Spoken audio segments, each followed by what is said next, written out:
I truly believed this dinner would be different. There were new dishes, important guests, and my parents finally acting proud. Then my mother smiled, sweet as sugar, and pointed to a plastic folding table in the corner. She said the kids' table was perfect for me. Right then I realized this fancy dinner was never for family. It was a performance, and I was just the prop they planned to hide. My name is Michaela Hughes.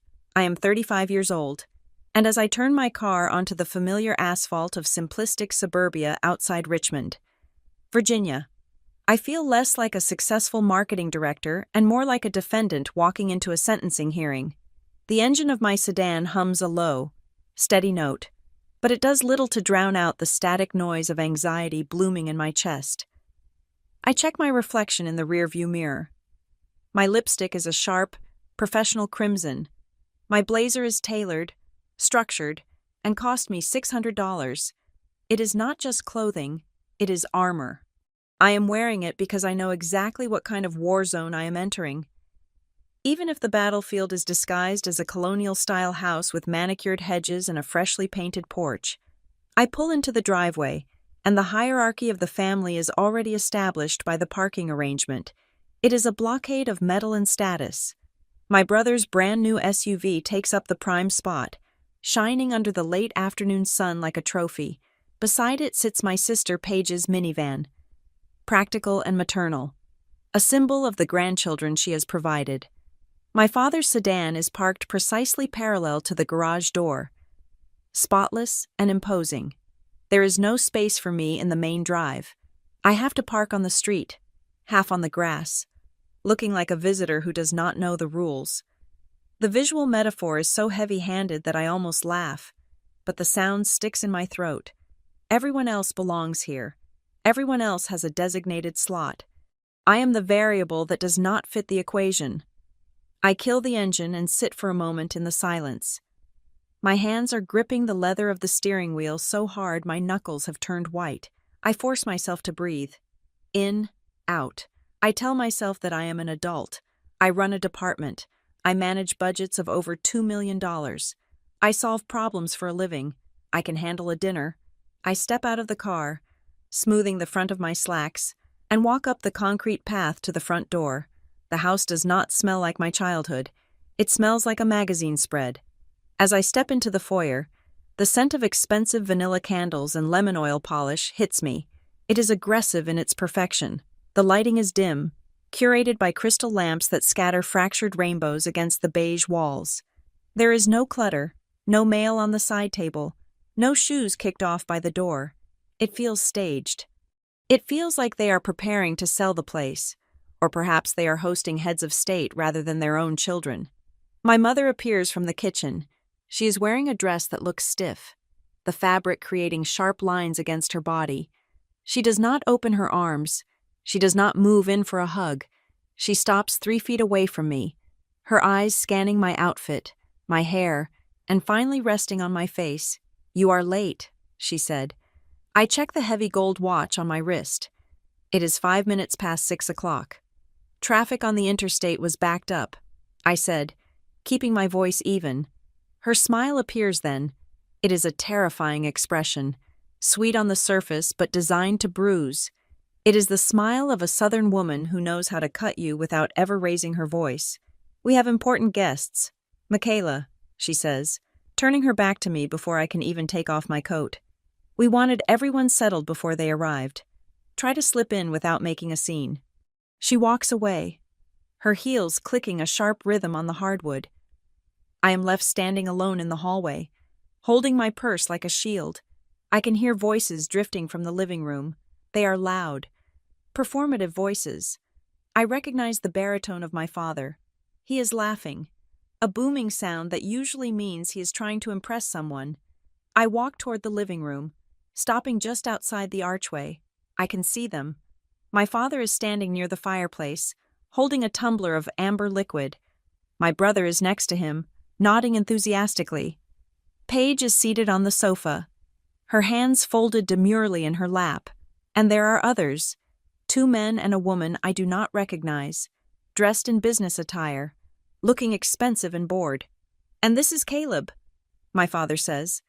gesturing to my brother with a sweep of his hand. He just closed on that second property in the West End. We are incredibly proud.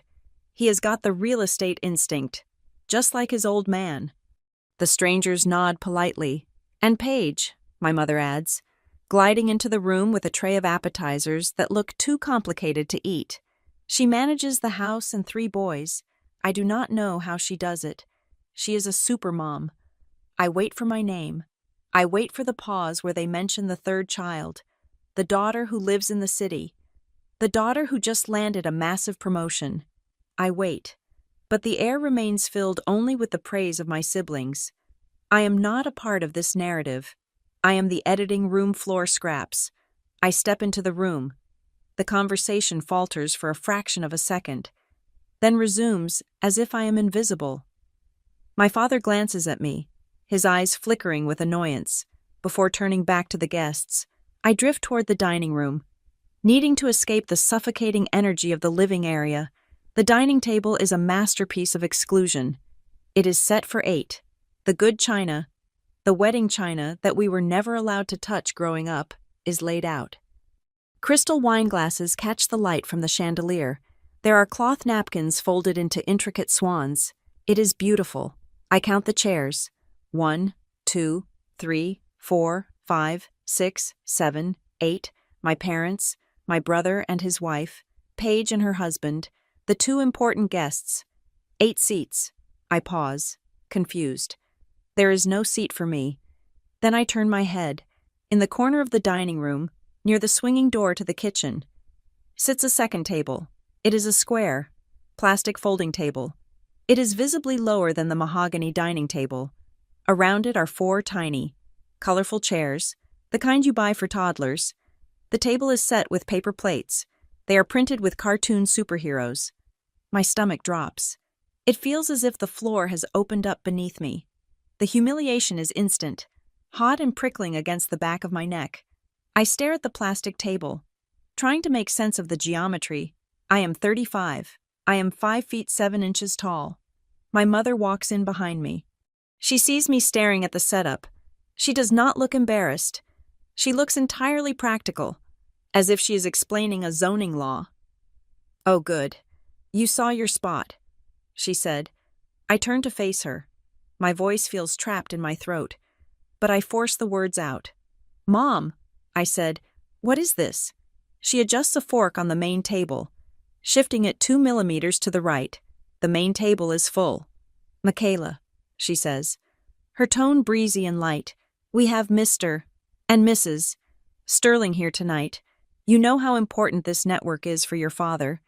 We simply did not have the room to squeeze another chair in without crowding the guests."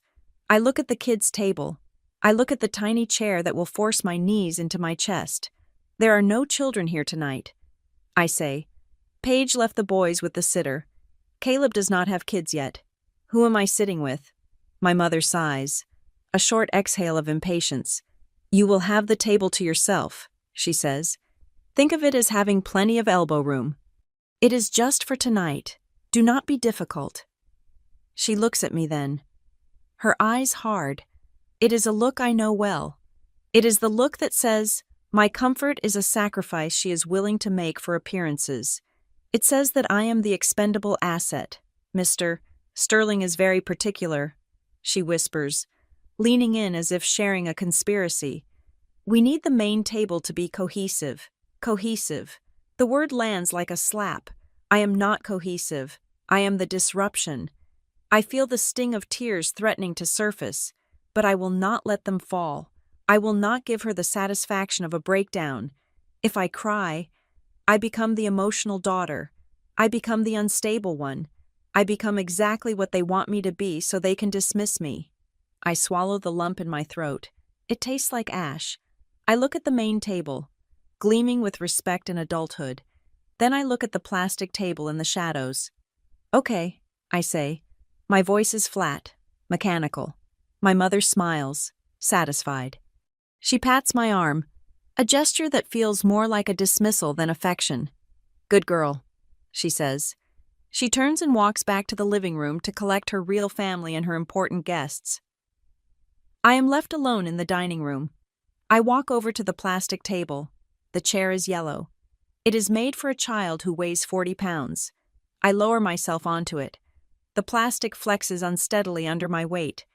My knees hit the underside of the table, forcing me to sit with my legs sprawled out to the sides in an ungraceful V shape.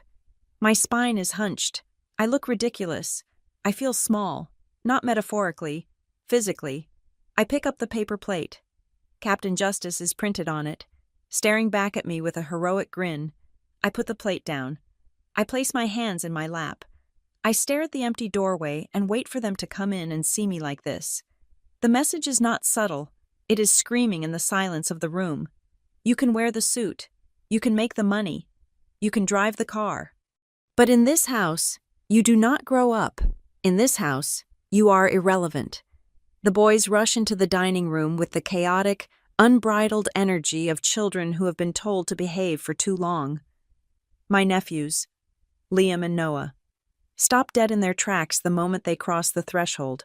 They are 5 and 7 years old enough to understand the basic geography of a family gathering, but young enough to lack the filter that adults use to mask their cruelty. They look at the main table, glistening with silver and crystal, and then they look down at me, squeezed into a yellow plastic chair that is digging into my hips. "Aunt Michaela?" Liam asks, his voice shrill in the quiet room. "Why are you sitting in the timeout chair?" The question hangs in the air, heavy and suffocating. At the main table, conversation does not stop, but I see my sister Paige stiffen. She knows exactly why I'm here. She knows because she is sitting at the mahogany table, and I am not. I force a smile onto my face. Though it feels like the skin might crack from the effort, I refuse to let them see the humiliation burning in my gut. I will not teach them that exclusion is normal, and I certainly will not punish them for noticing the absurdity that their grandparents have orchestrated. "I am just hanging out with you guys tonight," I say, keeping my voice soft and steady. I thought the cool kids' table needed a captain. Noah frowns. Climbing into the tiny chair opposite me, he looks confused. "But you are a grown-up," he says. "Grown-ups sit with Granddad." I do not have an answer for him that is both honest and appropriate for a 7-year-old. So I simply pick up a breadstick from the paper plate in the center of our plastic table and break it in half. The sound is sharp, like a bone snapping. "Just for tonight," I say. I watch them settle in, their small legs swinging under the table, over their heads. I have a direct line of sight to the main table. It is like watching a movie through a window I cannot open. My mother is laughing at something the female guest, Mrs. Sterling, has said. It is her society laugh, a tinkling, practiced sound that signals she is charmed. My father is pouring an expensive red wine, the bottle cradled in a white linen napkin. They are eating prosciutto-wrapped melon and discussing interest rates. We have chicken tenders that are already growing cold in lukewarm apple juice. The contrast is not just physical, it is existential. Over there, they are people of substance, people who matter. Over here, we are the afterthoughts. The difference is that the boys are supposed to be here. They are children. I am 35 years old. I manage a department of 40 people. I pay a mortgage. Yet in this house, under the gaze of my parents, I am reduced to something less than an adult. I am a prop they have placed in the corner to ensure I do not clutter the stage. My father stands up then. He taps a silver spoon against his crystal goblet. The room falls silent. Even the boys stop chewing to look at him. He cuts an impressive figure. I will give him that. He looks like the patriarch of a dynasty, broad-shouldered and confident. "I want to propose a toast," he booms, his voice filling the room, "to family, to the roots that hold us steady, and the ambition that drives us forward, and to success, which we are blessed to have in abundance at this table." He raises his glass. His eyes sweep the room. He makes eye contact with Mr. Sterling. He smiles at my mother. He nods at my brother, Caleb, and winks at Paige. His gaze moves across the room, and I wait for it to land on me. I wait for the acknowledgement, however brief, that I am part of this success, part of this family. But his eyes skip over me entirely. He looks through me as if I am made of glass. He looks at the wall behind my head and then sits back down. I feel cold. It is a deep, marrow-level chill. I lift my paper cup of water and take a sip, swallowing the bitterness along with the liquid. Can you pass the juice, Auntie? Liam asks. I reach for the pitcher of orange juice. It is heavy, and the handle is slick with condensation. As I hand it to him, his small, clumsy grip falters. The pitcher tips. It happens in slow motion. The orange liquid surges out, a tidal wave of citrus that splashes across the plastic table and cascades directly onto my lap. It soaks instantly into my silk blouse, turning the cream fabric a translucent, sticky orange. It runs down my slacks. It drips onto the floor. The room goes deadly silent. Liam gasps, his hands flying to his mouth. His eyes fill with instant, terrified tears. He looks at his mother at the main table, bracing himself for the scolding. I am sorry, he wails, his voice trembling. I am sorry, Auntie Michaela. I did not mean to. At the main table, my mother lets out a sigh that sounds like a tire deflating. She puts her fork down with a sharp clatter. Honestly, she says, her voice cutting through the room, can we not get through one meal without a mess? I do not look at her. I look at Liam. He is shaking. He is 5 years old, and he is terrified because he made a mistake. I grab a handful of paper napkins from the dispenser. I do not worry about my $600 blouse. I do not worry about the sticky mess on my legs. I reach out and cover Liam's small hand with mine. It is okay, Liam, I said immediately, my voice firm but gentle. Look at me. It is just juice. But I ruined your shirt, he sobs. It is just a shirt. I tell him, I can buy another shirt. It was an accident. You are not in trouble. I wipe his tears with a clean corner of the napkin. He looks at me, sniffing, and I see the relief wash over him. He leans into my hand. Thank you, he whispers. The moment hits me with the force of a physical blow. This child, in his innocence, has shown more concern for my well-being in 10 seconds than my parents have shown in 10 years. He apologized because he hurt me. My parents hurt me intentionally, methodically, and they feel no remorse. They feel only annoyance that I'm not playing my part silently enough. The realization brings a sudden, terrifying clarity. I am done. I stop dabbing at the stain on my chest. It is pointless anyway. The silk is ruined. Just like this dinner. Just like my relationship with these people. I stand up. My chair scrapes loudly against the floor. My knees ache from being cramped. But I straighten my spine until I'm standing at my full height. I pick up the paper napkin I was using. I fold it. I fold it in half, and then in half again, creating a perfect square. It is the kind of precise, deliberate movement I use to close a business meeting. I place the folded napkin on the plastic table next to the puddle of juice. I do not look at the boys. I cannot look at them, or I might lose my resolve. I turn and walk toward the entryway. Michaela? My mother's voice stops me. It is not loud, but it is laced with that dangerous sweetness, the tone she uses when she wants to control me without alerting the witnesses. Where are you going? We have not even served the entree. I keep walking. I pass the main table. I pass the crystal and the candles and the parents who made me feel small so they could feel big. Michaela. She calls again, her voice sharpening just a fraction. Are you being dramatic just because of a little spill? Sit down. I reach the archway that leads to the hall. I stop. I turn around slowly. I face them. I see my father, his fork suspended halfway to his mouth, looking annoyed. I see my mother, her smile tight and warning. I see the guests, looking uncomfortable. I do not raise my voice. I do not scream. I do not give them the angry explosion they can use to label me as hysterical later. I am leaving, I said. My voice is clear. It carries to every corner of the room. Enjoy your performance. I turn my back on them. I walk down the hallway.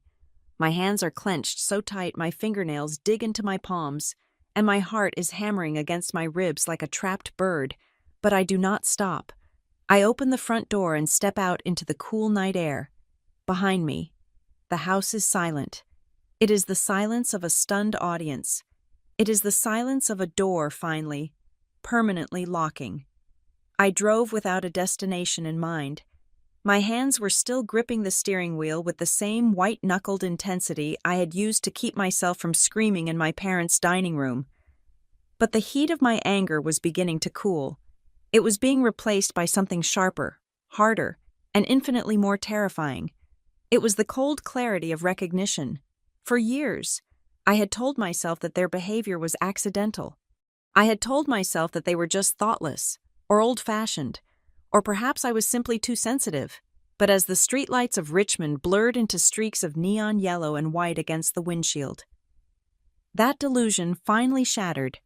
You do not accidentally seat a 35-year-old woman at a plastic table intended for toddlers. You do not accidentally overlook your own daughter while toasting the success of strangers. It was not a mistake, it was a message. I found myself pulling into the gravel lot of a place called the Bluebird Grill. It was one of those 24-hour diners that exist on the periphery of respectable society, a beacon of fluorescent light for long-haul truckers, shift workers, and holiday strays like me who had nowhere else to go. The sign flickered with a rhythmic buzz, the blue neon bird flapping its wings in a jerky, mechanical loop. I cut the engine and sat there for a moment, listening to the ticking of the cooling metal. I looked down at my blouse. The orange juice stain had dried into a stiff, sticky map of my humiliation. I did not care. I grabbed my purse and stepped out into the night air. Inside, the diner smelled of frying bacon, old coffee, and lemon disinfectant. It was a comforting, honest smell. There was no pretense here, no crystal goblets, no linen napkins folded into swans, no performative toasts to family unity. I slid into a booth in the back corner, the red vinyl squeaking beneath me. The table was formica, chipped at the edges, but it was sturdy. It did not wobble. It was an adult table. A waitress appeared almost instantly. She was a woman in her 60s with hair the color of steel wool and lines etched deep around her eyes. Her name tag read Brenda. She held a glass pot of coffee in one hand and a mug in the other. She did not ask if I wanted a menu. She did not ask why I was wearing a $600 suit stained with juice on a Tuesday night. She simply looked at my face, read the devastation written there, and set the mug down in front of me. "Coffee," she said. "It is fresh." "Thank you," I whispered. She poured the dark liquid, the steam rising up to warm my face. She left a few plastic creamer pods on the table and walked away, giving me the privacy I desperately needed. It was a small kindness, a transaction of basic human decency that felt monumental after the emotional starving I had just endured. A stranger in a roadside diner had offered me more dignity in 30 seconds than my own mother had offered me in a lifetime. I wrapped my hands around the warm ceramic mug and took a sip. Then, I reached into my purse and pulled out my phone. I needed to see it. I needed to verify that I was not crazy. I opened my photo gallery. I started scrolling back. I moved past the recent photos of my work presentations, my apartment, my cat. I scrolled back to last Christmas. There was a group shot of the family in front of the tree. My brother Caleb was in the center, his arm around his wife. Paige was on the other side, holding her youngest son. My parents were seated in front, looking regal. And there I was.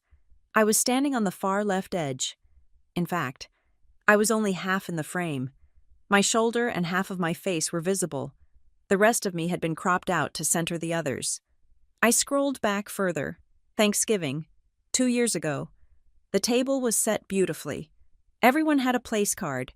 I zoomed in on the photo. My place card was not even handwritten. It was a sticky note slapped onto a napkin. I went to my text messages. I searched for keywords. I typed in the word job.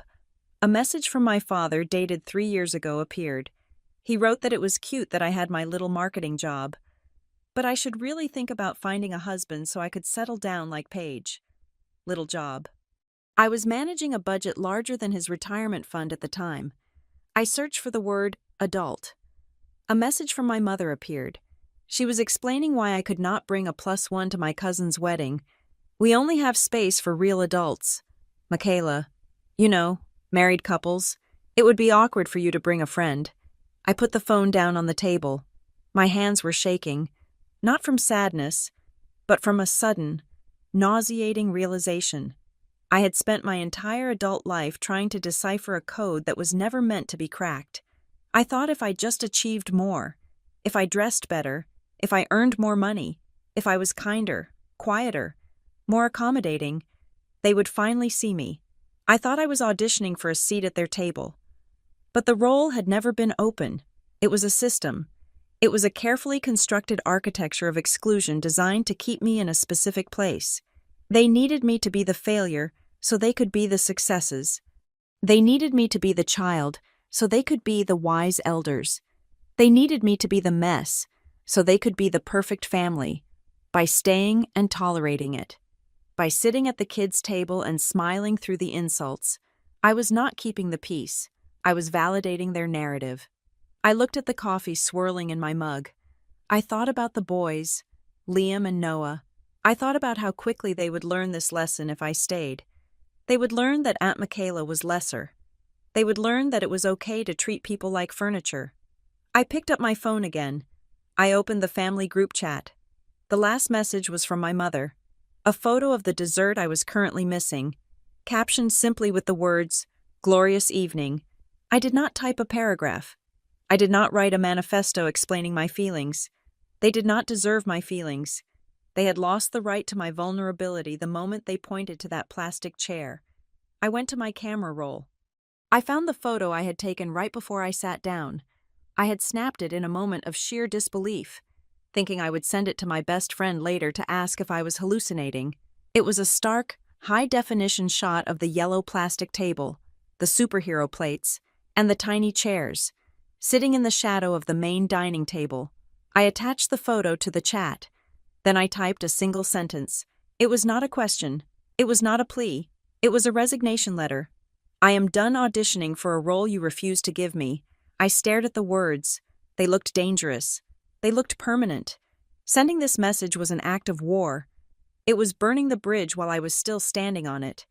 But then I remembered the feeling of my knees hitting the underside of that plastic table. I remembered the silence of my father as he looked through me. I pressed send. I watched the blue progress bar slide across the screen. Delivered. Almost immediately, 3 dots appeared. Someone was typing. Then another set of dots. They were reacting. The phone buzzed in my hand. A call was coming in. It was my mother. I did not answer. I did not decline the call. I did something I had never done in my life. I held the power button down on the side of the phone. I watched the screen fade to black. The buzzing stopped. The dots vanished. The connection was severed. I sat there in the silence of the Bluebird Grill, the phone sitting like a black brick on the Formica table. I took a deep breath. The air in the diner tasted like grease and stale coffee. But to me, it tasted like oxygen. I drank the rest of my coffee. I left a $20 bill on the table for Brenda, covering the coffee and the silence she had gifted me. I stood up and walked toward the door. My chest felt tight, but it was a different kind of tightness now. It was the adrenaline of the free fall. I was terrified. I had no idea what tomorrow would look like. I had no idea what the fallout would be. I knew they would come for me.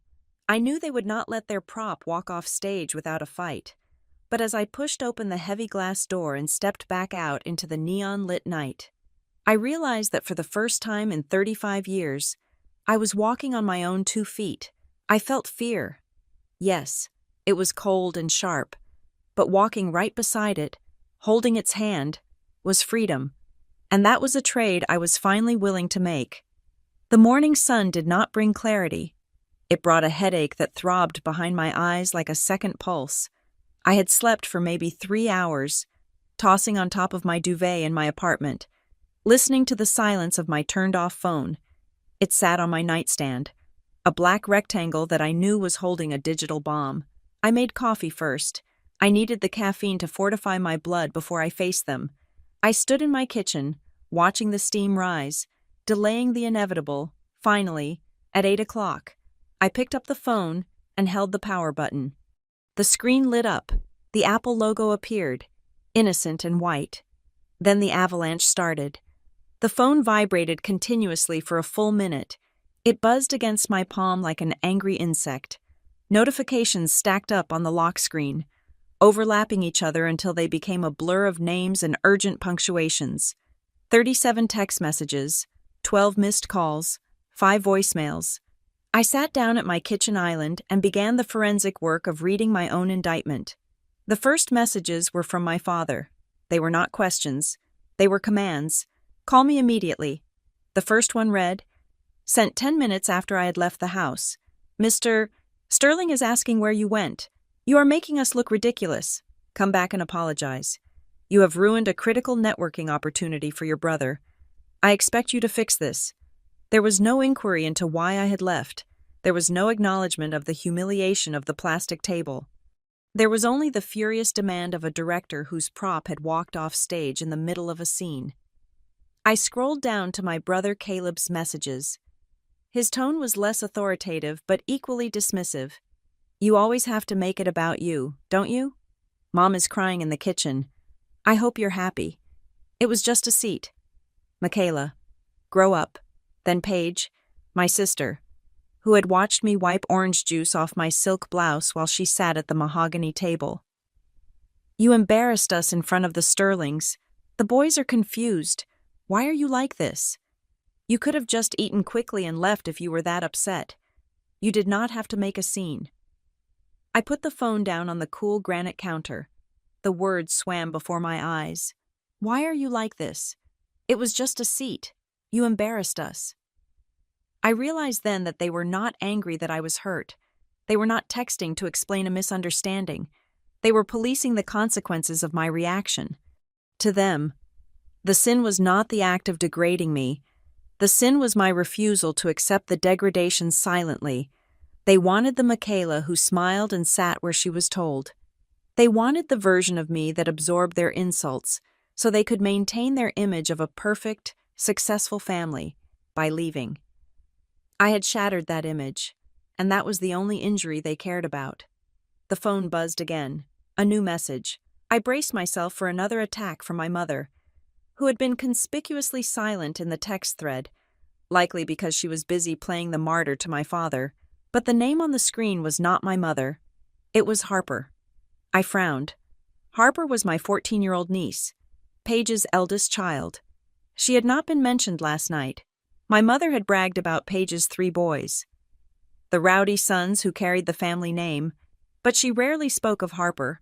Harper was quiet, artistic, and deeply observant, traits that, in my family, rendered you invisible.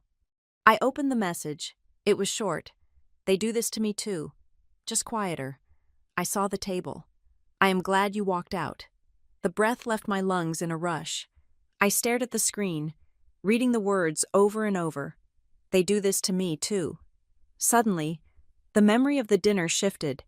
I realized why I had not seen Harper. She was probably upstairs, or seated in another room, or perhaps she had been silenced so effectively that I had not even noticed her absence from the narrative my mother was spinning. It hit me like a blade wrapped in cotton. This was not just about me. This was not just a personal vendetta my parents held against their middle child. This was a system. It was generational. They were doing to Harper exactly what they had done to me, erasing her, minimizing her, pushing her to the margins because she did not fit the mold of loud, aggressive success that my father valued. I felt a surge of nausea, followed by a fierce, protective anger. I could handle their cruelty toward me. I was 35. I had armor, but Harper was 14.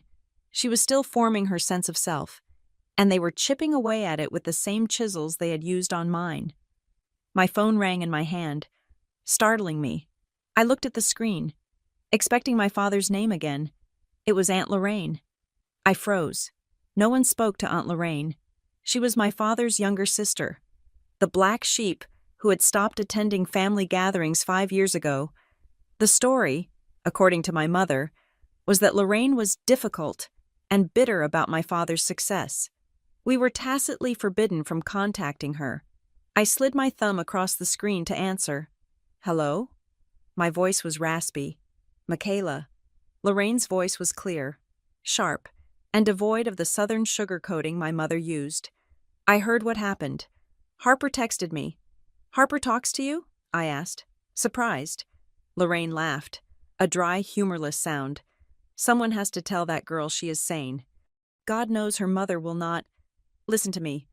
Michaela, I am going to tell you something, and I need you to listen without interrupting."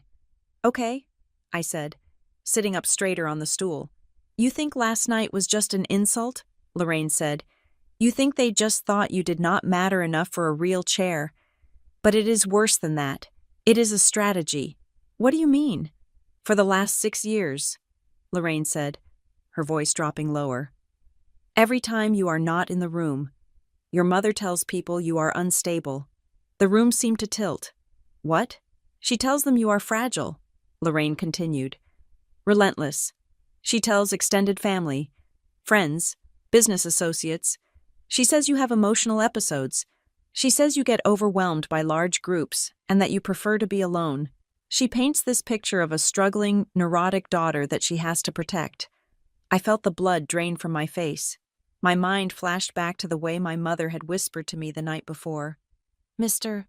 Sterling is very particular. We need the main table to be cohesive.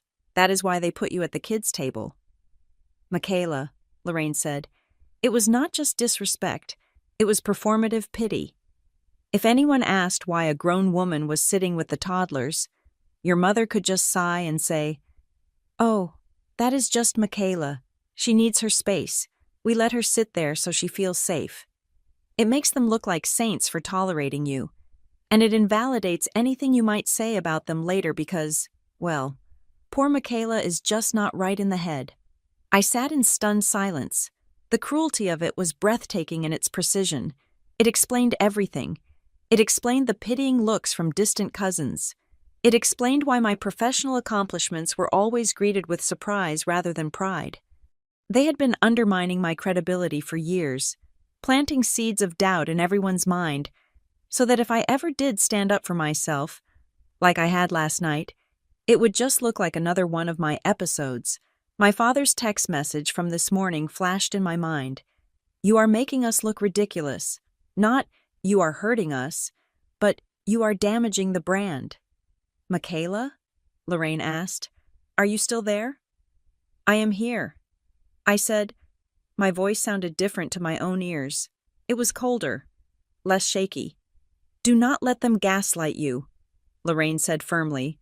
"You are the most stable person in that family. That is why they are terrified of you. You are the only one who sees the truth." "Thank you, Aunt Lorraine," I said. "I really mean that. Call me anytime," she said, "and tell Harper she is a good spy." I hung up the phone. The kitchen was quiet. The coffee in my mug had gone cold. I did not cry. I expected to. I expected to feel that familiar crushing weight of rejection, the sadness of a daughter who just wants to be loved. But the sadness was gone. It had been burned away by the revelation of their betrayal. They had not just neglected me, they had actively campaigned against my reputation to serve their own ego. They had weaponized my silence. I stood up and walked to my home office. I sat down at my desk and opened my laptop. I pulled a fresh legal pad out of the drawer and clicked a black pen into the active position. If they wanted to treat this like a strategic operation, then I would oblige them. I was not a child sitting at a plastic table anymore. I was a marketing director who specialized in crisis management and brand repositioning. I knew how to build a case. I wrote the date at the top of the page. Then I wrote a heading, "The Record of Facts." I started writing. I wrote down the date and time of the dinner. I wrote down the exact quote my mother had used about the table. I wrote down the names of the guests. I transcribed the text messages I had received this morning. Word for word. I noted the time Harper had texted me. I made a note of Lorraine's revelation about the unstable narrative. I was done being the prop. I was done being the victim. If they wanted a war, They were about to discover that they had severely underestimated the opposition. I turned the page and kept writing. My living room had transformed from a sanctuary into a war room. The coffee table, usually home to art books and coasters, was now covered in stacks of paper, printed screenshots, and a timeline that spanned 2 decades. I was not crying. I was not pacing. I was operating with the cold, forensic clarity of a detective building a homicide case, except the victim was my own self-respect. I organized the evidence chronologically. I printed out the text exchange from yesterday. I printed the email from 3 years ago where my father had casually mentioned that I should not worry about investing because my future husband would handle the finances. I found the group chat logs from the Christmas I was excluded from the main itinerary. I taped them to a whiteboard I had dragged in from my home office. Exhibit A, Exhibit B, Exhibit C. It was terrifying to see it all laid out. When these moments happened in isolation, they were easy to dismiss as quirks or bad moods. But arranged in a line, they formed a clear, undeniable architecture of suppression. They had built a box for me, and every time I tried to step out of it, they hammered me back down with guilt or dismissal. Next, I drafted the boundary list. I treated it like a contract for a high-stakes merger. I did not use emotional language. I did not use words like hurt or sad. I used terms of engagement. 1. All family gatherings will feature equal seating for all adults. No exceptions. 2. My career is a topic of respect, not ridicule. If it cannot be discussed with the same weight as Caleb's real estate ventures, it will not be discussed at all. 3. For the next 6 months, I will not attend any events at your home. We meet on neutral ground, or we do not meet. I read it over. It was clean. It was enforceable. At 10 o'clock, I logged on to a video call with Dr. Evans, my therapist. I had requested an emergency session. Not to cry, but to strategize. I am not going there to beg them to love me. I told her, my voice steady. I am going there to inform them of the new terms of service for having access to my life. Doctor, Evans nodded, her expression serious. Be prepared for the pushback, she warned. When you change the steps of a dance you have been doing for 30 years, the other dancers will trip. They will blame you for the stumble. We practiced my responses. We role-played the inevitable gaslighting. When they say I am being dramatic, I will say, that is your characterization, not a fact. When they say I am ruining the family, I will say, I am protecting my place in it. When they bring up my past instability, I will say, my reaction to disrespect is not a symptom of mental illness. It is a symptom of self-respect. By noon, I felt armored. I called Tessa. She picked up on the first ring. I am doing it. I said, good, she replied. Her voice was the solid ground I needed. Do not let them interrupt you. Do not let them make you small. If you need an out, you text me the word pineapple, and I will call you with a fake emergency that requires you to leave immediately. You are my anchor. I told her, always. She said, go give them hell. Michaela. My next call was to a man named Daniel Rusk.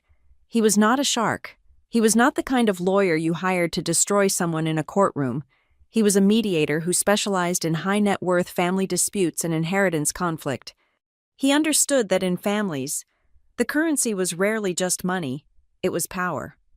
I explained the situation to him. I told him about the financial documents I had vaguely remembered signing years ago. The ones Aunt Lorraine had hinted might be more significant than I realized. I told him about the public narrative of my instability. I need you to look into the trust structure. I said, and I need you to be on standby. If this meeting goes sideways, I need to know exactly what leverage I have. Daniel listened without interrupting. When he finally spoke, his voice was calm and reassuring. I will pull the records, Michaela, he said, but be careful. When you start turning over rocks in a family like this, you rarely find just dirt. You usually find snakes. I thanked him and hung up. Then came the hardest part, the invitation. I opened a blank document on my laptop. I typed out a single page titled, Family Conversation Framework. It looked like a boardroom agenda. Rule 1. One speaker at a time. Rule 2. No character attacks. We discuss behaviors, not personalities. Rule 3. If voices are raised, the meeting ends immediately. I saved it as a PDF, then I opened the family group chat. It had been silent since I left the group, but I knew they were all still there, waiting for my apology, waiting for me to come crawling back so they could magnanimously forgive me and put me back in my box.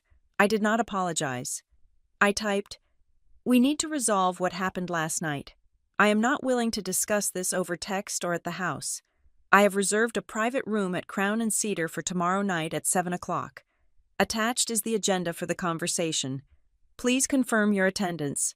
The reaction was immediate. My phone lit up with a message from Caleb. Michaela's meltdown continues. He wrote, "Now she wants to summon us to a restaurant like she is the CEO of the family. This is ridiculous." My father chimed in seconds later. "We can discuss this at home." Michaela, "There is no need to involve strangers or spend money on a private room. Come over for dinner Sunday and we will talk." They were trying to pull me back to their turf. They wanted me in the house where the hierarchy was built into the furniture, where the photos on the walls reinforced my exclusion. I did not take the bait. I did not get angry at Caleb's insult. I typed back, my fingers moving with precision. "This is not a meltdown. This is a boundary meeting. I will not be coming to the house. If you want to have a relationship with me moving forward, you will meet me at Crown and Cedar. If you choose not to come, I will take that as your decision to sever ties." Silence followed. It stretched for 5 minutes, then 10. They were talking amongst themselves. I knew. They were likely calling me ungrateful, crazy, difficult, but they were also curious, and they were worried. They had never seen me draw a line in the sand with concrete instead of chalk. Finally, a message from my mother. "Fine, we will be there. But I hope you know how much you are hurting your father." I ignored the guilt trip. It was just another hook, and I was not biting. I spent the rest of the afternoon preparing the final piece of my arsenal. I took the most damaging screenshots, the ones where they mocked my career, the ones where they discussed my instability to extended family members that Lorraine had forwarded to me, and I printed them on high-quality paper. I put them inside a thick manila envelope.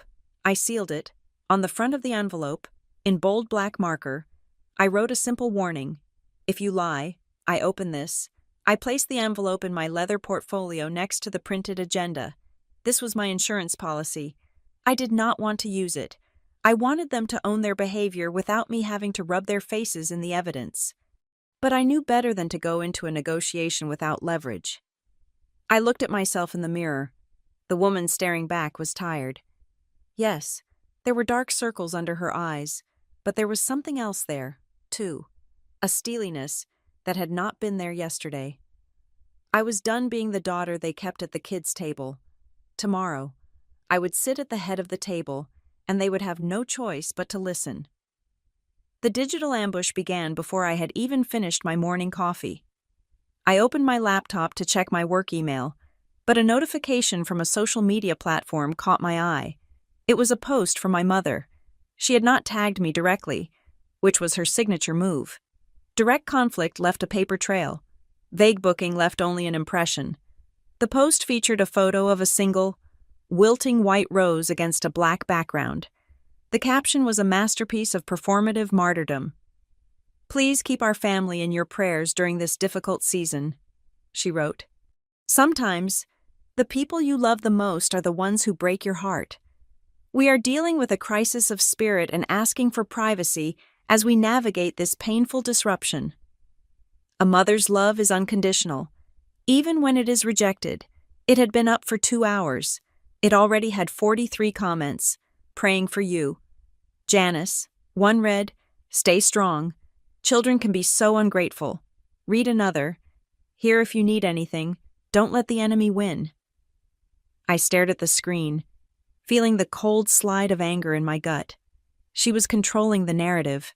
By framing my departure as a crisis of spirit and herself as the rejected mother, she had successfully cast me as the villain without ever speaking my name. She was preempting my truth with her tragedy. Then came the flying monkeys. My phone started buzzing with messages from extended relatives, the people who only saw the curated version of our lives. Aunt Linda, who lived in Florida and had not seen me in 3 years, sent a long paragraph. "Your mother is devastated. I do not know what is going on, but you need to be the bigger person. Family is everything. Call her and make peace." My cousin Steve sent a shorter, more aggressive note. "Whatever you did, fix it. Grandma is upset." I realized then that the fight I was preparing for at the restaurant was not just about a seating chart or a specific insult. It was a battle for the truth. If I walked into that meeting tomorrow without addressing this, I would be walking in as the unstable daughter who caused a scene. I would be fighting uphill against a mountain of lies they had already built. I needed to nuke the mountain. I opened my email client. I composed a new message. In the recipient field, I added every aunt, uncle, and adult cousin on my father's side. I added the close family friends who were commenting on my mother's post. I did not write a novel. I did not write an emotional plea for understanding. I wrote a press release. Subject: clarification regarding the family crisis. Dear family, I am seeing a lot of concern regarding my mother's recent post about a family crisis. I appreciate the prayers, but I want to ensure you are praying for the right thing. There is no crisis of spirit. There is no rejection of love. There is simply a boundary being set. On Tuesday night, I was invited to a formal family dinner to celebrate my brother's success. Upon arrival, I was informed that while the other 7 adults, including guests, would be seated at the dining table, I would be seated alone at a plastic children's folding table in the corner. I am 35 years old. I am a marketing director. I declined to be humiliated in my own parents' home and excused myself. That is the extent of the crisis. I have attached a photo of the seating arrangement for your reference. I attached the photo, the stark, undeniable image of the yellow plastic chair and the superhero plate sitting in the shadows of the crystal-laden main table. I clicked send. The silence that followed was heavy, but it was brief. 10 minutes later, my phone pinged. It was not a reprimand. Holy cow. My cousin Sarah wrote, "Is this real? They actually made you sit there?" I replied, "Yes, it is real." "That is insane," she wrote back. "I always thought they treated you like an intern, but this is next level. I am so sorry. Michaela." Then an email from Mrs. Higgins, a neighbor who had known me since I was 6. "Michaela, I just saw your email. I had no idea. Your mother told me you were having an episode and needed space. I feel terrible for assuming she was telling the truth. You deserve better." The narrative was cracking. The vague, holy fog my mother had pumped into the room was being blown away by the sharp wind of evidence. Then, my phone rang. The caller ID displayed a name that made my stomach tighten. Paige. I hesitated. My sister was the golden child's primary reinforcement. She was the one who benefited most from the hierarchy because she played by every rule my parents set. I answered the call but said nothing. "Michaela?" Her voice was shaking. "I am here," I said. "I got the email." She said. Her breath hitched. "Everyone got the email. Mom is freaking out. She is screaming at Dad that you are trying to destroy her reputation. I did not destroy anything." "Paige," I said calmly, "I just turned on the lights. If the room looks dirty, that is not the fault of the light switch." There was a long silence on the other end. I could hear her breathing, ragged and uneven. "I should have said something," she whispered. The admission hung between us, rare and fragile. "Yes," I said, "you should have. You were sitting 10 feet away. Paige, you watched your nephews spill juice on me. You watched Mom point to that plastic chair. You said nothing." "I know," she said, and I heard the tears in her voice now. "I know, but you have to understand. It is so hard to be perfect for them. It is exhausting. And when they are focused on you, when they are picking on you, they are leaving me alone." I closed my eyes. There it was, the ugly, naked truth. It was not that she agreed with them. It was that my suffering was her shield, as long as I was the disappointment. She could remain the star, As long as I was the unstable one, she was the reliable one. I did not stop it because it benefited me, she said, her voice barely audible. I am so sorry. Michaela. I felt a wave of exhaustion wash over me. I did not want her apology. Apologies were cheap. I wanted change. I'm not asking you to fix the past. Paige, I said, I am asking you about the future. What do you mean? She asked. We are meeting tomorrow at Crown and Cedar. I said, I am going to confront them. I am going to lay out terms, and they are going to lie. They are going to say it was a joke. They are going to say, I am remembering it wrong. They are going to look at you to back them up. I paused, gripping the phone tight. So I am asking you one question. I said, are you willing to tell the truth in that room? The line went silent. I counted the seconds. 1, 2, 3, 4. The silence stretched until I thought she had hung up. The old Paige. The Paige who needed their approval like oxygen. Would have made an excuse. She would have said she did not want to get involved. I do not know if I can. She stammered. Dad is going to be furious. He is already furious. I said, the only difference is whether you are on the side of the lie or the side of the truth. You have a daughter. Paige, Harper sees everything. Do you want her to learn that cowardice is the price of admission to this family? I heard a sharp intake of breath. The mention of Harper had landed. Okay, she said. The word was small, terrified, but distinct. Okay? I repeated. Okay, she said, stronger this time. I will say it. I will tell them I saw it. I will tell them it was wrong. I let out a breath I did not know I was holding. Thank you, I said. I will see you tomorrow, she said, and the line clicked dead. I put the phone down. The house was quiet. The sun was setting, casting long shadows across my living room floor. The anxiety that usually plagued me before a family gathering, the frantic need to please, the terror of doing something wrong, was gone. In its place was a calm, heavy certainty. I walked over to my table. I looked at the manila envelope marked, "If you lie." I opened this. I looked at the printed agenda. I looked at the email chain where my cousins Sarah and Mrs. Higgins had sided with me. I had stripped them of their greatest weapon, my silence. I had stripped them of their second greatest weapon, their united front, for the first time in my life. I was not walking into the lion's den as a meal. I was walking in as the lion tamer. I went to bed early. I did not toss and turn. I did not replay old arguments in my head. I closed my eyes and fell into a deep, dreamless sleep, resting like a woman who had finally, irrevocably, chosen herself. I arrived at Crown and Cedar 15 minutes early. The hostess tried to lead me to the rectangular mahogany table in the center of the private room, the one with a clear head and foot, but I stopped her. That table was a chessboard designed for a king and his pawns. I was not playing chess tonight. I need a round table. I told her, my voice brooking no argument, and 5 chairs spaced exactly equidistant from one another. She hesitated, looking at the heavy furniture, but something in my expression must have told her that I was not the customer to debate with this evening. Within 10 minutes, the room was rearranged. There was no head of the table. There was no power seat. There was nowhere for my father to preside, and nowhere for my mother to hide. I placed a single printed copy of the agenda at each setting. Next to my own plate, I placed the thick manila envelope marked, "If you lie." I opened this. It sat there like a loaded gun on a velvet tablecloth.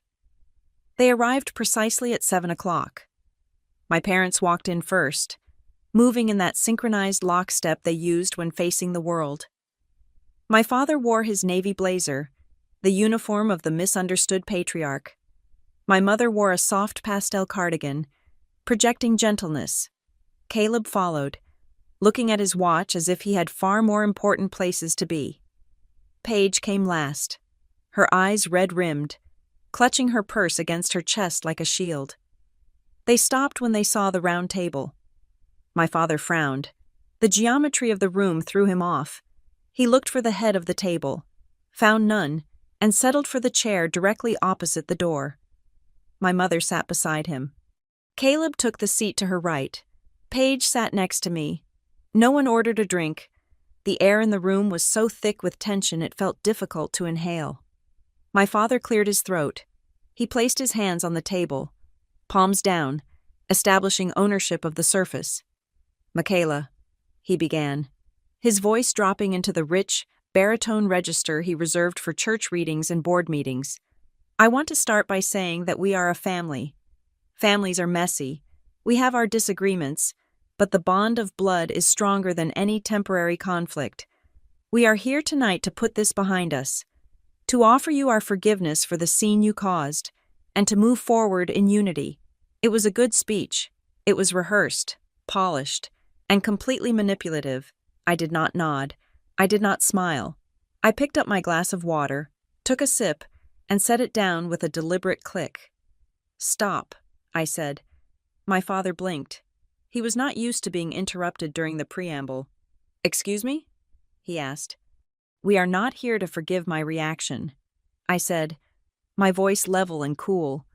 "We are not here to discuss my tone, my exit, or my email to the extended family. We are here to address your behavior." I pointed to the paper in front of him. "That is the agenda." I continued. "Rule number 1, one speaker at a time. Rule number 2, no interruptions. Rule number 3, no character attacks. We stick to facts." Caleb scoffed. He threw the paper back onto the table without reading it. "This is ridiculous," he said, leaning back in his chair and crossing his arms. "You are treating us like employees. You are so sensitive. Michaela, you always have been. You take one little joke about a table and turn it into a federal case because you need attention." I turned my head slowly to look at him. I did not raise my voice. That is a character attack. "Caleb," I said, "calling me sensitive is a dismissal, not an argument. Try again." He rolled his eyes. "I am just saying, rule number 2. I cut in sharp and fast. No interruptions. I have the floor." I looked around the table. My mother was gripping her napkin so tight her knuckles were white. Paige was staring at her water glass. My father was turning a shade of red that usually preceded an explosion. "I have one question to start this meeting," I said. "I want an answer, a real answer, not a platitude about space or seating arrangements." I locked eyes with my mother. Why was I, a 35-year-old woman with a successful career and her own home, assigned to sit at a plastic table intended for toddlers? Silence stretched out in the room. It was heavy and suffocating. A waiter came in to offer menus, took one look at our faces, and backed out immediately, closing the door behind him. My mother looked at my father. My father looked at the wall. "It was just a logistical issue," my mother said finally, her voice fluttering. "We told you. Mr. Sterling is very particular." "Stop," I said. I slammed my hand on the table. The sound cracked through the room like a gunshot. Everyone jumped. Even Caleb sat up straighter. "Do not lie to me. Mom," I warned her. "There were 8 seats at the main table. There were 8 adults. You made a choice. Explain the choice." My mother's lip trembled. She looked cornered. She looked at me with a mix of fear and sudden, sharp resentment. The mask of the sweet Southern belle slipped, revealing the judgment that had always lived underneath. "Because you do not fit," she snapped. The words hung there, vibrating in the air. "Explain," I said. "You are not settled." "Michaela," she cried out, her voice rising. "Look at your sister. She is a wife. She is a mother. She has built a life. You are just floating. You are 35 years old and you are alone." I stared at her. The cruelty was breathtaking, but it was also clarifying. "So because I am single, I am a child?" I asked. "You are not fully grown," she said, and she believed it. I could see it in her eyes. To her, a woman without a husband was a half-finished sentence. You are playing at adulthood. Michaela, your job, your apartment, it is all just filler until your real life starts, until you have a family. I turned to my father. Is this your position as well? That my value is determined by my marital status? My father sighed. He looked disappointed. Not in her, but in me for forcing them to say the quiet part out loud. Success is family. Michaela, he said gruffly, that is the legacy. Money comes and goes. Titles at work? They do not mean anything. When we sit at that table, we are honoring the people who are building the future. Your brother, your sister, they are building legacies. You are building a resume. I felt a cold, hard knot form in my stomach. It was not pain. It was the final death of hope. I had spent years trying to impress them with promotions, with raises, with accolades. I had thought that if I just reached a high enough rung on the ladder, they would look up and see me. But they were not even looking at the ladder. They were looking at my ring finger. I see, I said quietly. So my career is a joke to you. Do not be dramatic, Caleb muttered. No one said it was a joke. We just said it is not the same as raising a family. I reached for the manila envelope. I slid my finger under the flap and tore it open. The sound of ripping paper was loud in the quiet room. I pulled out the stack of printed screenshots. I fanned them out on the round table, spinning them so they faced my parents. December 12th, 2023. I read from the top sheet. Group text between Mom and Dad. Michaela is talking about that promotion again. It is cute how seriously she takes it. Like playing store. I slid the next one forward. August 4th, 2024. Email from Dad to Uncle Steve. She is still single. We are worried. She focuses so much on this marketing nonsense to fill the void. It is sad. Really. She is becoming a spinster with a briefcase. I slid the third one. This was the one that hurt the most. Thanksgiving last year. Text from Caleb to Mom. Do we have to listen to her talk about her quarterly earnings? It is boring. Just put her at the end of the table so she can talk to the kids. They are the only ones who have time for make-believe. I looked up. My family was staring at the papers. My mother's hand was over her mouth. My father's face was gray. Caleb looked like he had been slapped. How did you get these? Caleb whispered. It does not matter, I said. What matters is that this is what you think of me. You do not just see me as single. You see me as a failure. You see my life, the life I have built with my own 2 hands, as a game of make-believe. I stood up. I placed my hands on the table and leaned in. I earn $150,000 a year.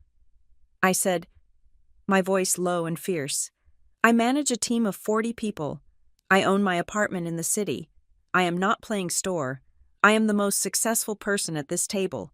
And the only reason you cannot see that is because your definition of success is trapped in 1950. My father tried to speak.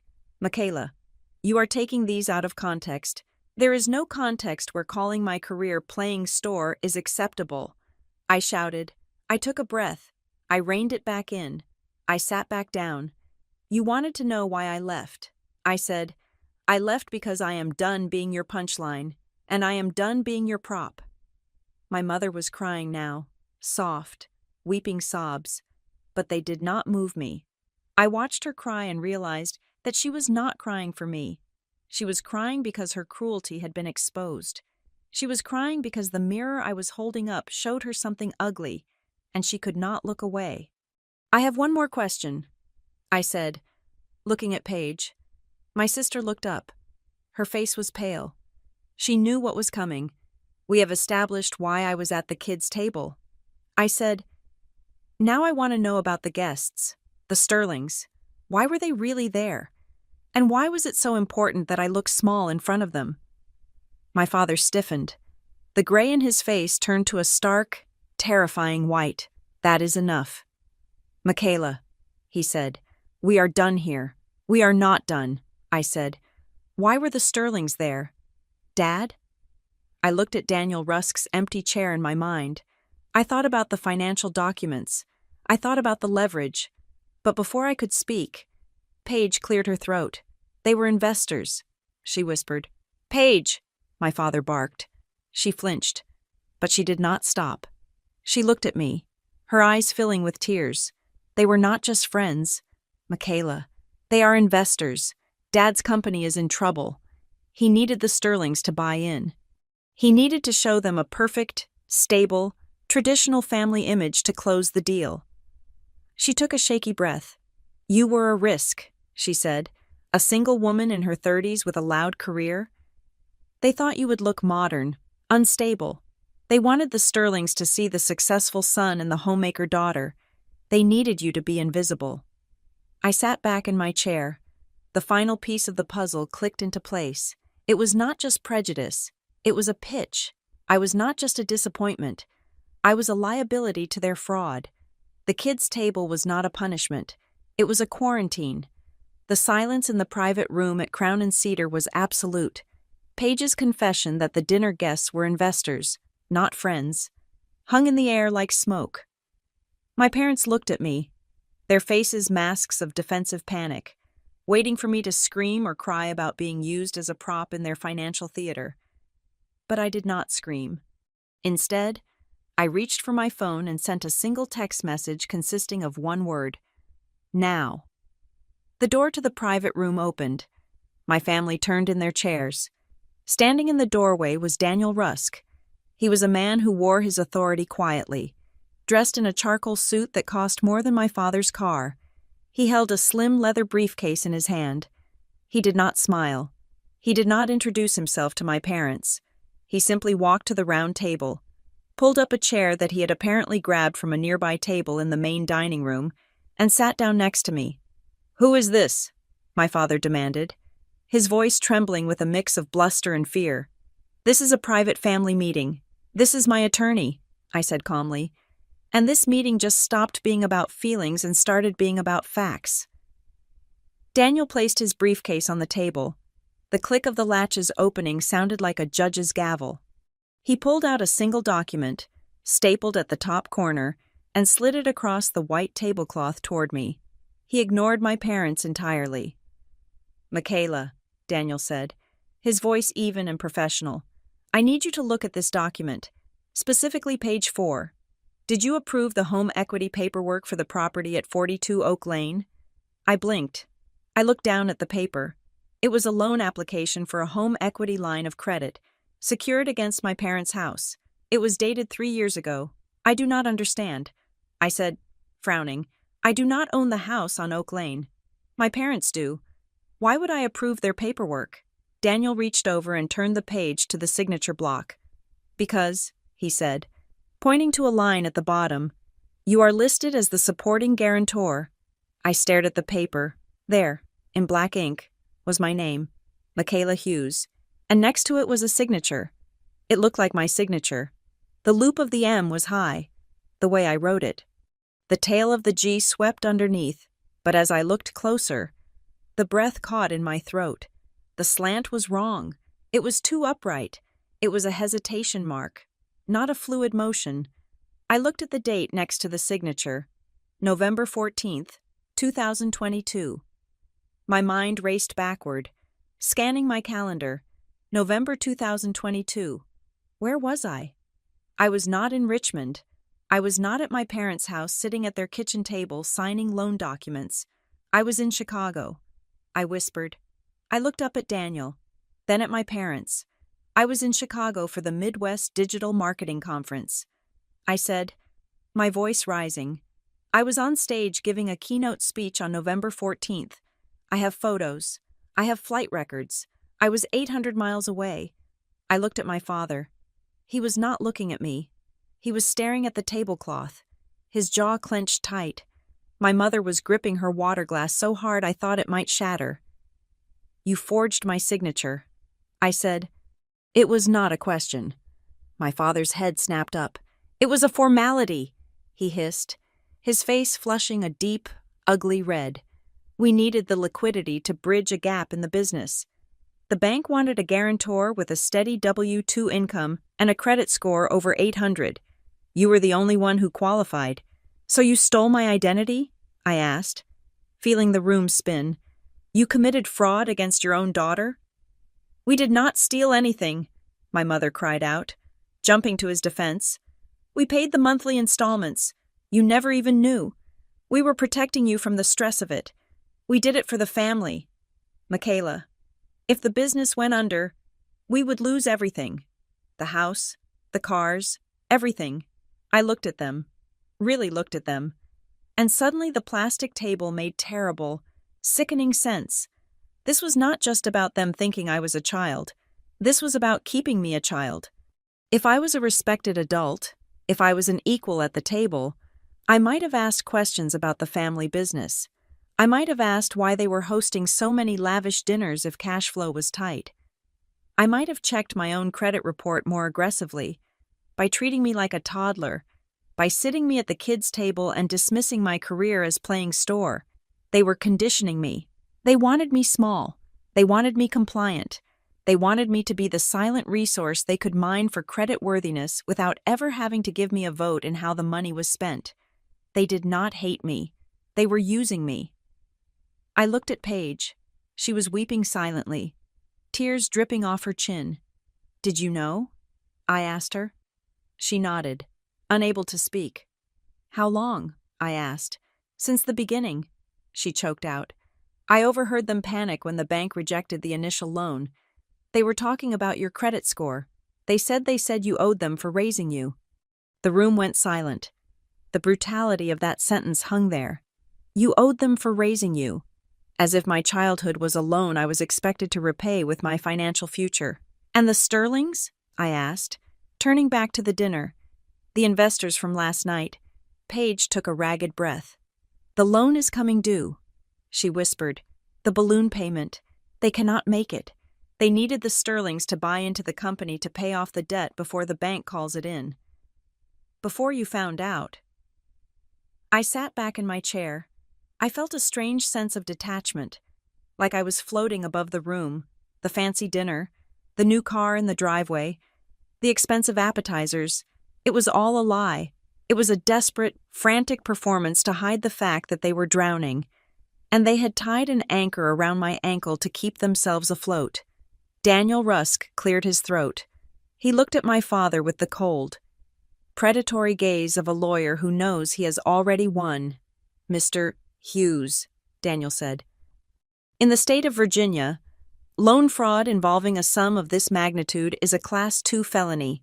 It carries a prison sentence of up to 20 years. We have the flight records proving Michaela was out of state. We have a handwriting expert ready to testify that the signature is a forgery." My mother let out a strangled sob.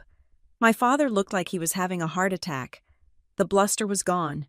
The patriarch was gone. All that was left was a terrified old man who had been caught. "You would not," my father whispered, looking at me. "You would not send your own father to prison. You put my name on a $300,000 liability without my consent," I said, my voice ice cold. "You risked my home. You risked my career. You risked my future. And then you sat me at a plastic table and told me I was not a real adult. Michaela, please," my mother begged. Reaching across the table, her hand hovered over mine, but she did not dare touch me. "We are your parents." Daniel looked at me. He did not tell me what to do. He simply laid out the weapons. "You have 3 options, Michaela," he said. "Option 1, we file a police report tonight. The fraud investigation begins tomorrow.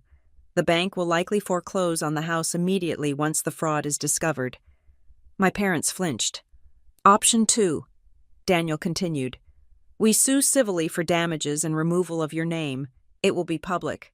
It will be messy, but you will be clear." "And option 3? I asked. Daniel leaned back. "Option 3 is we handle this right here. We use this document as leverage. We structure a binding agreement that protects you and forces them to fix this. On your terms." I looked at the document. I looked at the signature that was almost mine. If I sent them to prison, I would be the daughter who destroyed the family. The narrative would shift. I would be the villain again, just in a different story. And frankly, I did not want the guilt of watching my parents be handcuffed in their driveway. But I would not be their victim anymore. I would not be the ground beneath their feet that they stomped on whenever they needed support. I picked up the document. I folded it slowly. "I choose option 3. I said. My father let out a long, shuddering breath. "Thank you," he whispered. "Thank you. Michaela, do not thank me yet," I said. I leaned forward. The anger was gone. In its place was the cold, hard weight of authority. I am not doing this for you. I am doing this because I refuse to let your failure become my tragedy. But things are going to change, and they are going to change right now. I looked at Daniel. Draft the terms, I said. Daniel opened his laptop. The sound of his typing was the only sound in the room. First, I said, you will sell the second property, the one you are so proud of. The proceeds will go immediately to paying down the principal of this loan.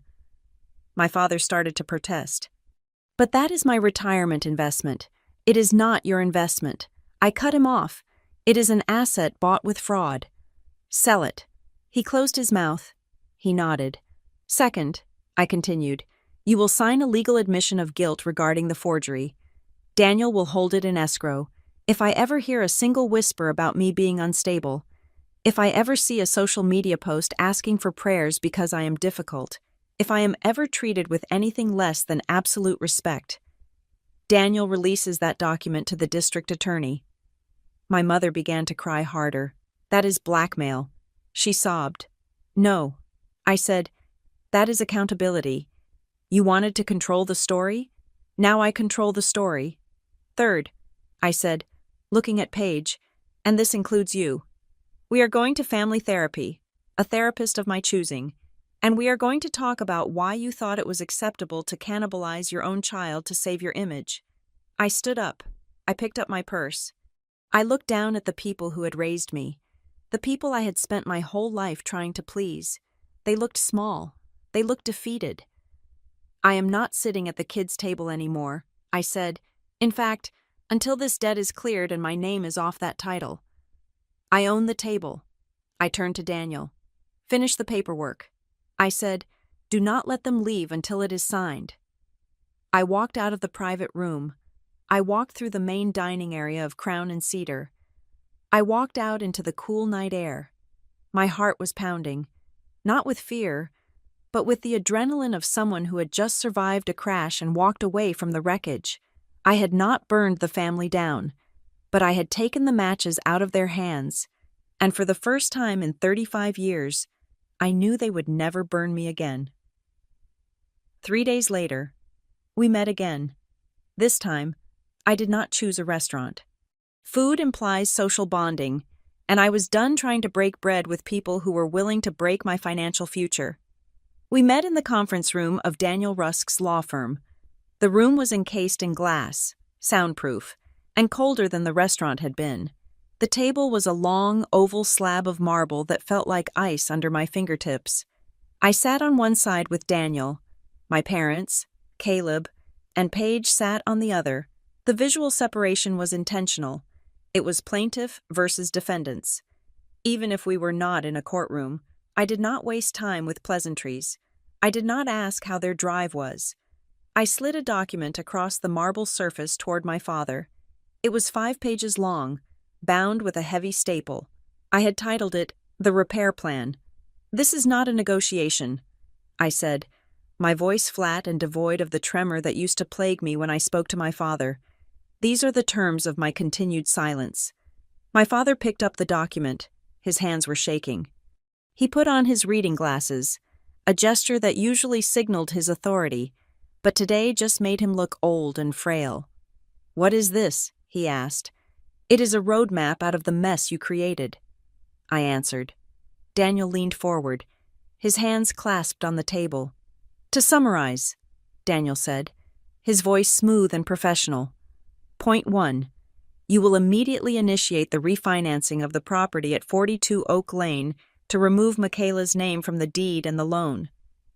If traditional refinancing is not possible due to your debt-to-income ratio, you will liquidate assets, specifically the rental property in the West End, to pay off the principal balance in full within 90 days.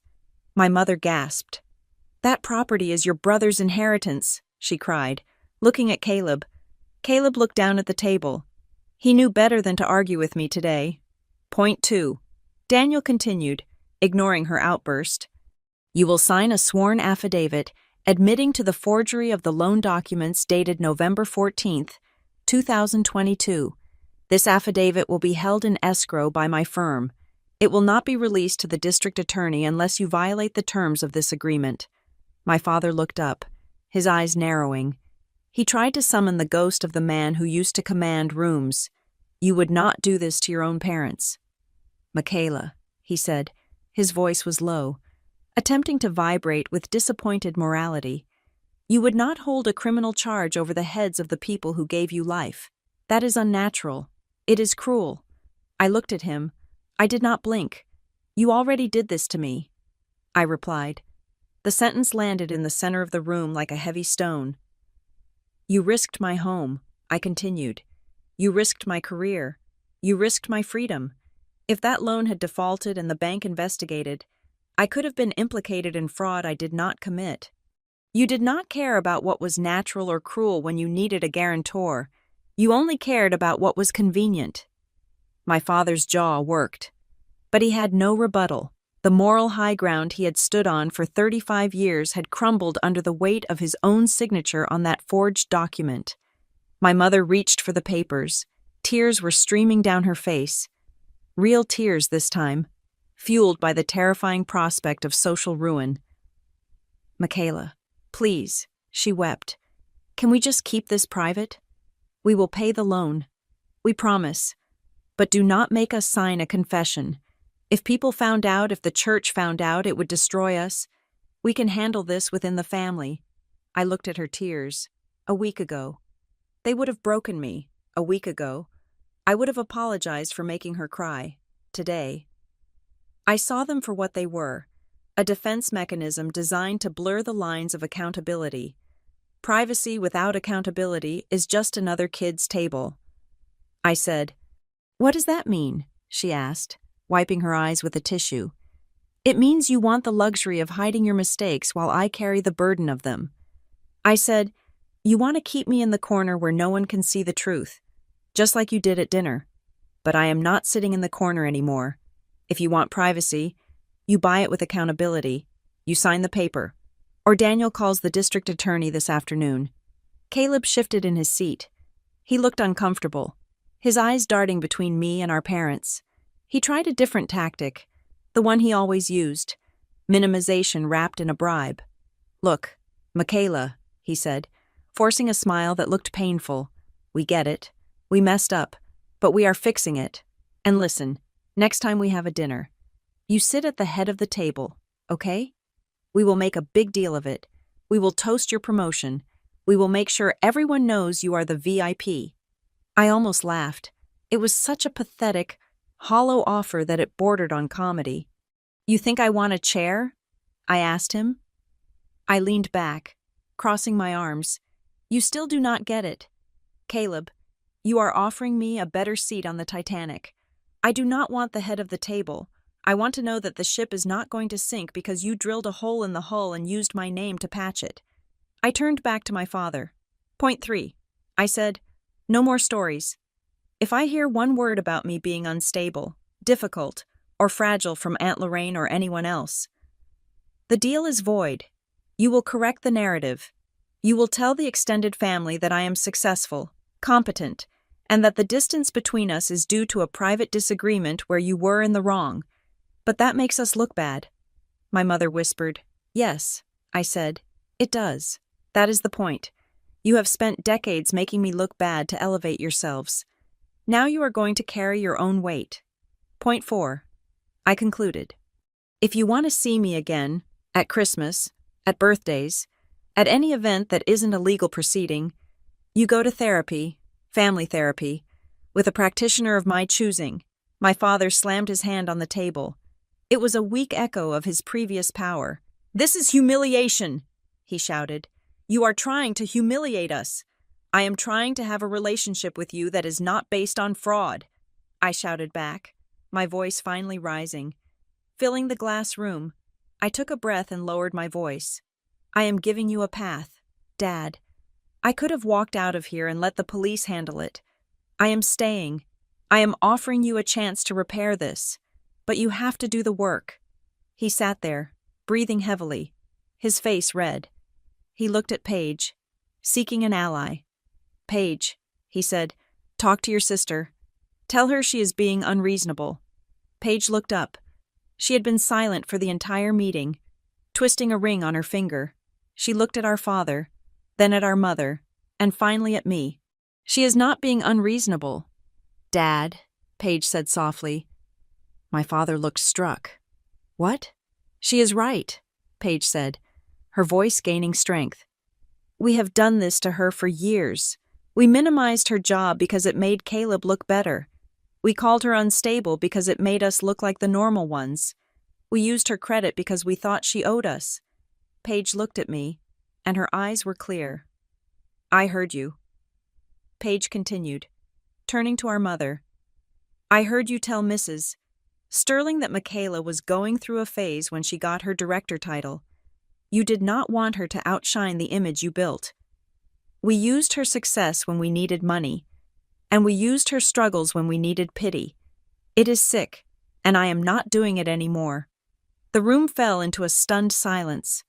My parents looked at Paige as if she were a stranger, the united front, the impenetrable wall of family loyalty they had hidden behind for decades, had finally collapsed. My father slumped in his chair. He looked at the papers in front of him. He looked at me. And for the first time in my life, I saw something in his eyes that I had never seen before. It was not anger. It was not disappointment. It was fear. But it was not the fear of a parent losing a child's love. He was not looking at me with longing. He was looking at me with the terrified realization that he had lost the pen. He was no longer the author of this family's story. He could no longer edit me out, crop me to the side, or write me as the villain. I held the pen now, and I was writing in permanent ink. Sign the papers. Dad, I said quietly. He looked at Daniel. He looked at the glass walls. He looked at the future that was closing in on him. With a shaking hand, he picked up the pen. 3 weeks after the papers were signed in the cold glass conference room, I hosted an early holiday dinner at my apartment. It was the first time my parents had stepped foot in my home in over a year.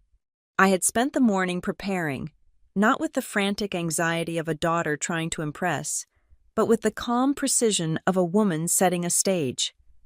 My apartment did not look like a magazine spread. It looked lived in. There were books on the shelves that had actually been read. There were throw blankets on the sofa that were meant to be used, not just admired.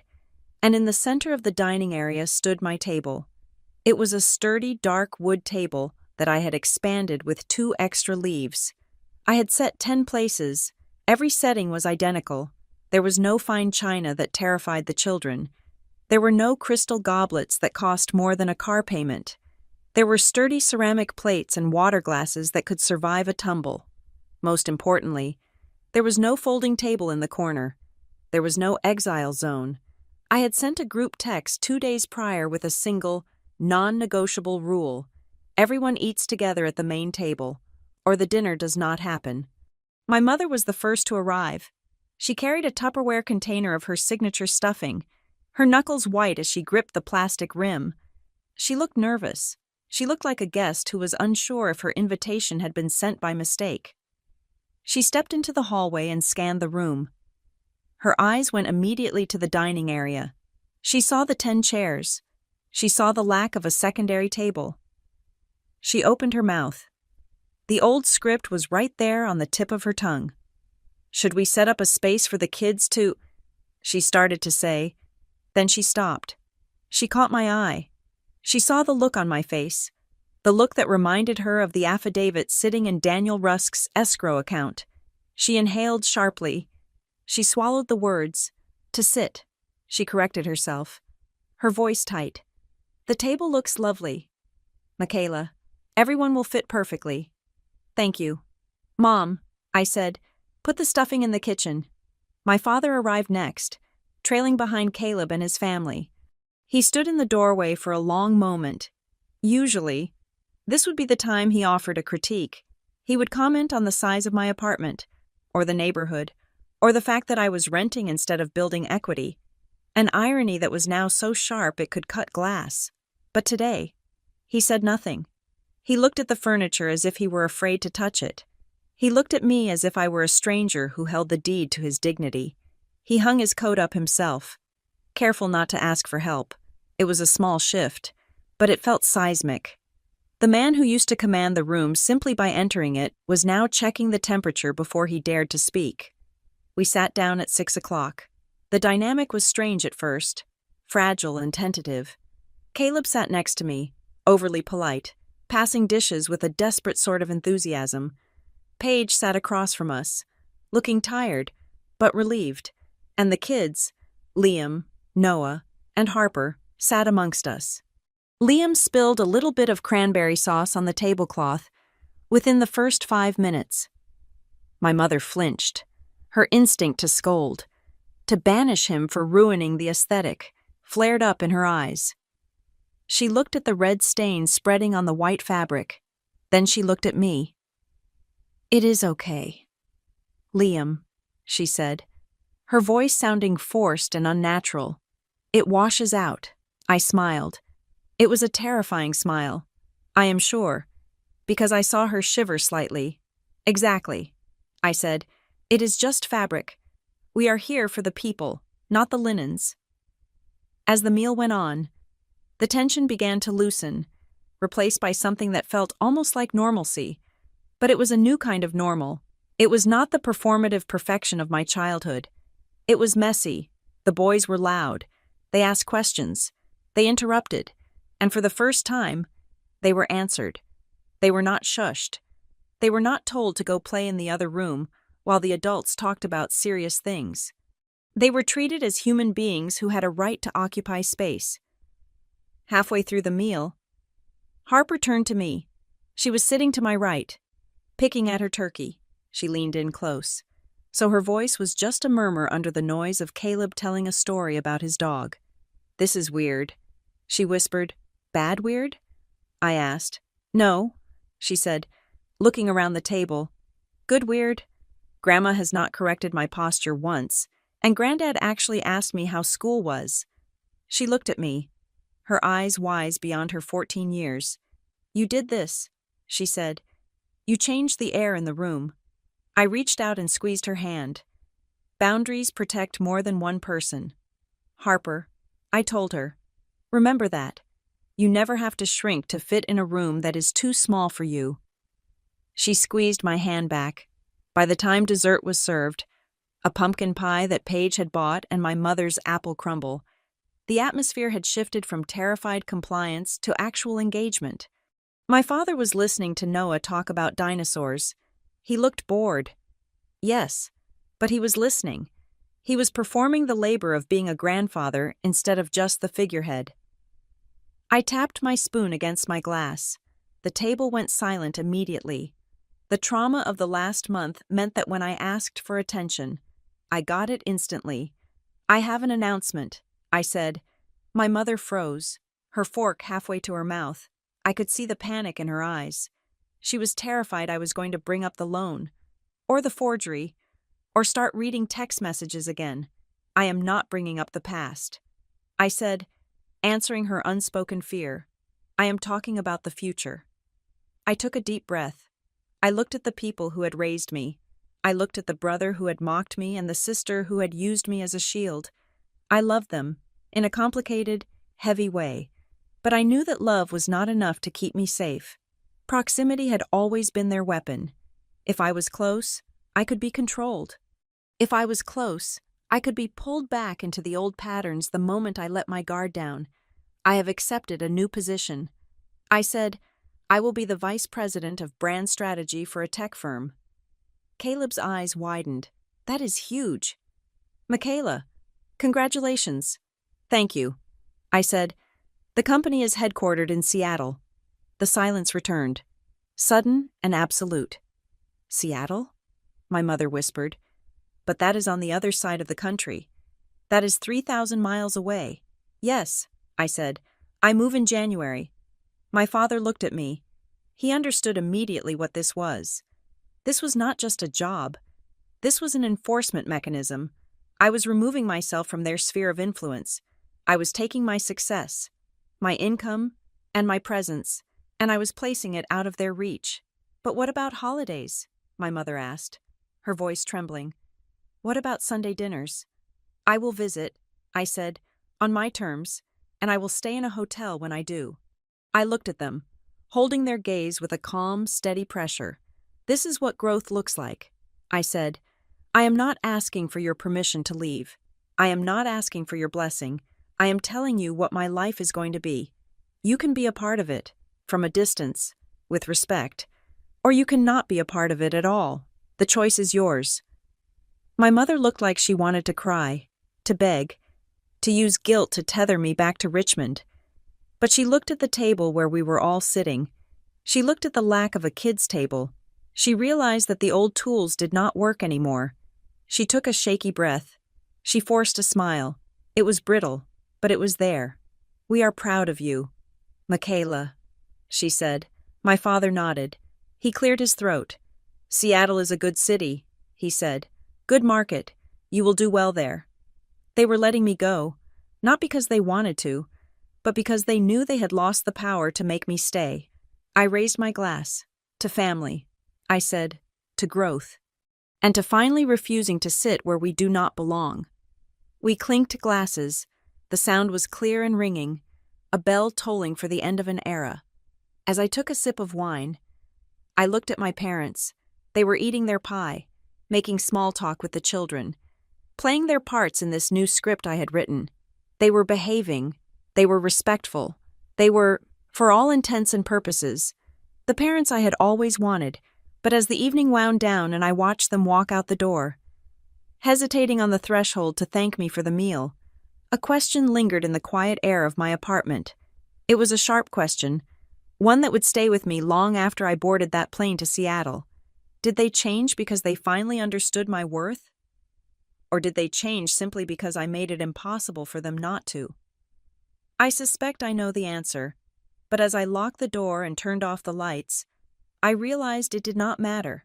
I did not need them to understand.